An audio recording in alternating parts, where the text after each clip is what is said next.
Today, my friends, we are here to celebrate a new beginning.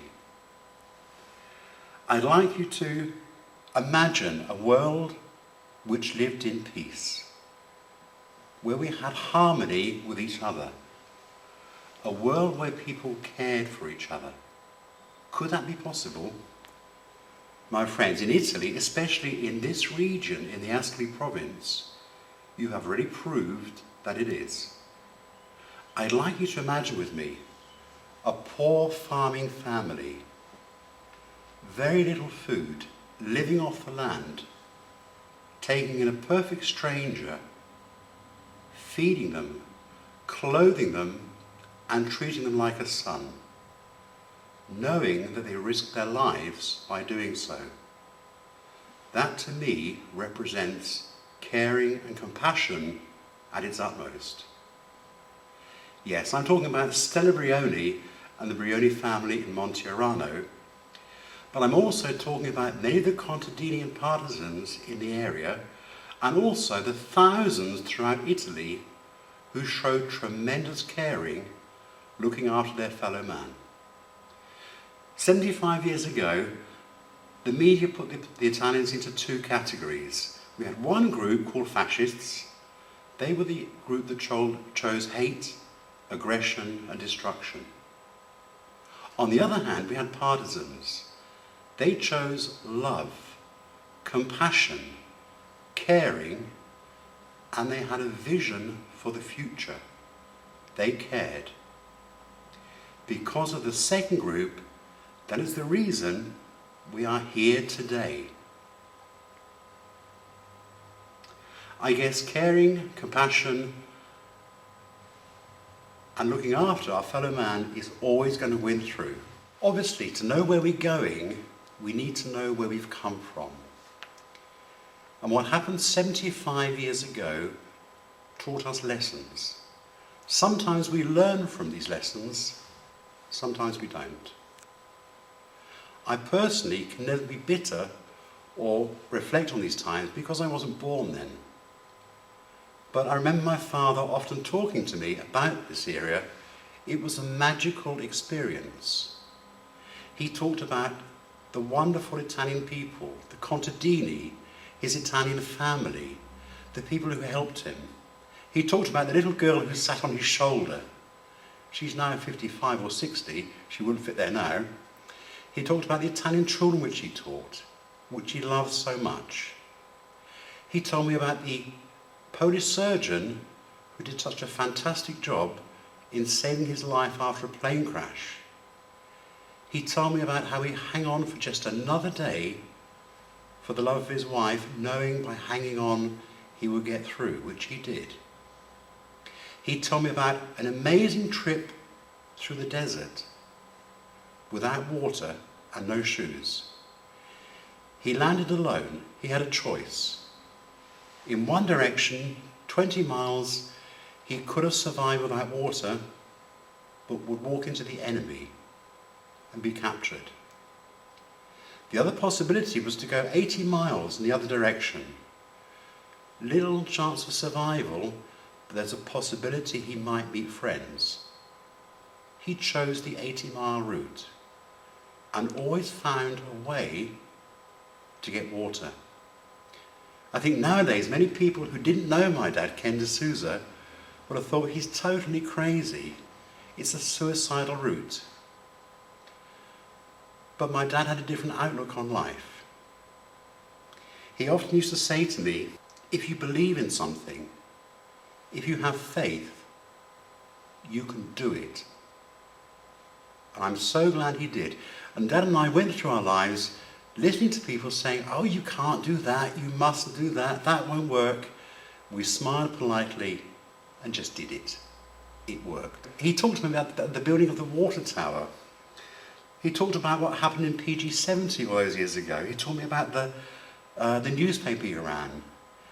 He was contributing all the time. So Dad would often say, nothing in life is impossible. If you're determined, if you have faith, if you believe in it, you can do it. Exactly as all of us here today. Many of you have read Ken's book, Ken D'Souza's book, Escape from Ascoli, or the Italian version, Fuga, dalle Marche. A little while ago you may have seen a documentary which was made on the book in Italy, in Italian. I didn't understand a word of it. Recently a film company from London have contacted me.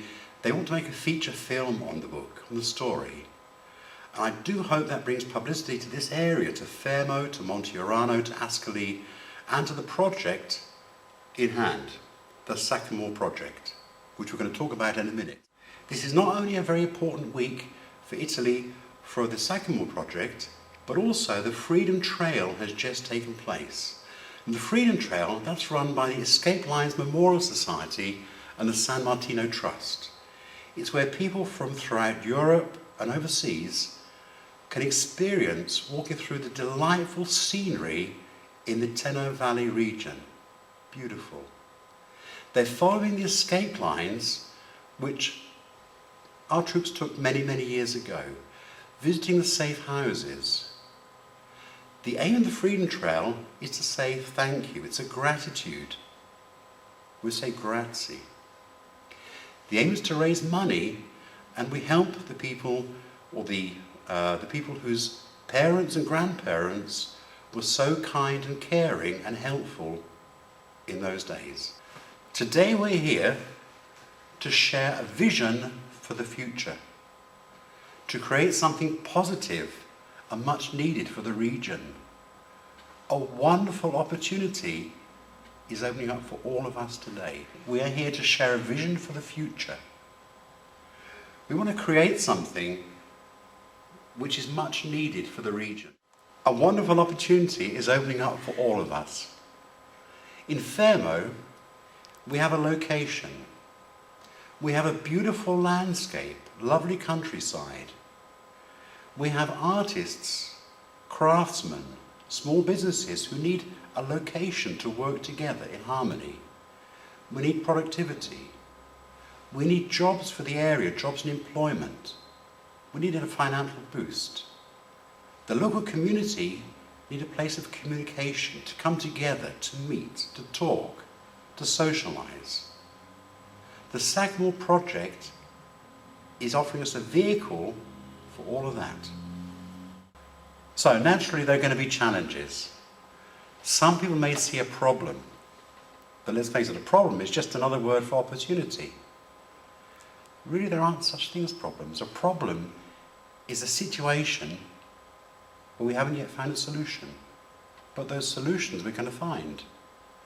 And the people in this area can do it. With a special type of person, we can make it happen.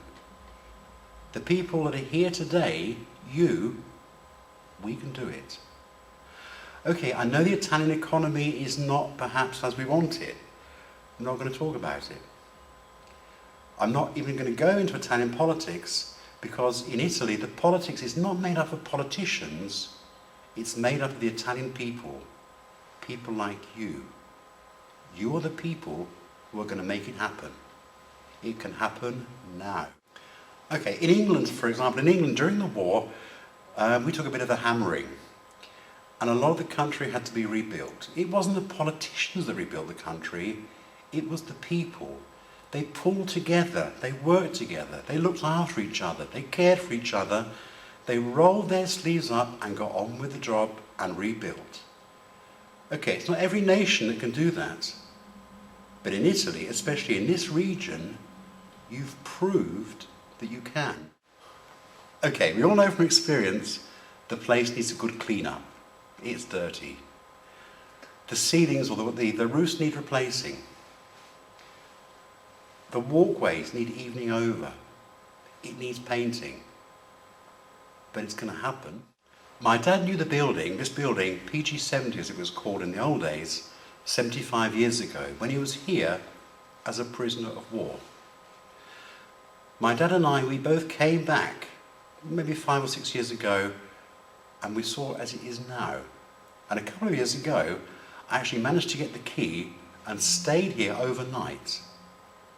When my father was here, he felt the overcrowding, 8,000 people in a small space. I came here, stayed the night. I felt the loneliness. The one thing that hasn't changed is the beautiful scenery and the wonderful people. I'm sure a lot of people remember the location as it was in the old days. We all know the location as it is now, but what I would now like you to do is something very special. Today, I'd like you to visualize what this location is going to be doing for FERMO in 5 years from now. The walkway's been evened off. The roofs have been repaired. The pavements are evened. The walls have been coloured. There's plants growing, there's flowers, there's paintings, there's colour. You can hear the sound of children visiting one of the play areas or one of the activities. You can smell the coffee from the local coffee bar that's served in the area. There's the sound of music coming from one of the huts where the craftsmen are working. On Saturday, there's a market where the craftsmen making their work in this area sell their works. There's an artist painting. There's somebody admiring the works of art he's put on display. There's people coming, they want to get into the place. They're coming to book their wedding reception. They're coming to book their birthday parties. They're just coming from everywhere. There's a car pulling up. They're going to the local store to get their cheese, their meat, and their food. There's a lorry coming outside, picking up stuff which has been made here to export abroad. We've got employment in the area at last. We've got a beautiful place here. We've got people working together. We have beautiful scenery. There's a businessman upstairs on the balcony. He's rented an office. You can see out there enjoying a coffee and his donut, talking to a colleague or a business friend with a beautiful scenery behind him. No, my friends, we're not dreaming. We're just seeing the reality as it is to come. It all started with a single red poppy, which was painted by the artist Guelio Vesperini. When an artist makes a painting, it's not simply the brushstroke which makes the painting. It's the heart, the soul, the imagination being put into colour. It portrays a message of gratitude, a message of freedom, a hope for the future. We see that as a single red poppy. I think in the future, when people come to this venue, they will look at that poppy and see the same as we see today. Freedom, gratitude, future, a vision, a dream come true.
PG-70 was once where 8,000 men, including my father Ken D'Souza, known as Otoro, were held prisoner of war.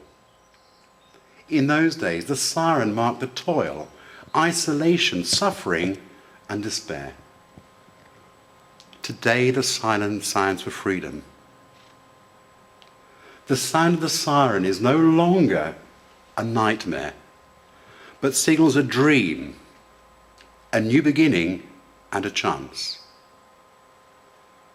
What was once despair has now been painted over by artists and marks peace, hope, and a new beginning. The former isolation has been coloured to mark the togetherness and caring which is moving into the building. Many years ago, from the shabby white walls, people wanted to escape. The walls are now becoming a thing of beauty, and people just want to come in. They're attracted. It's a hive of activity.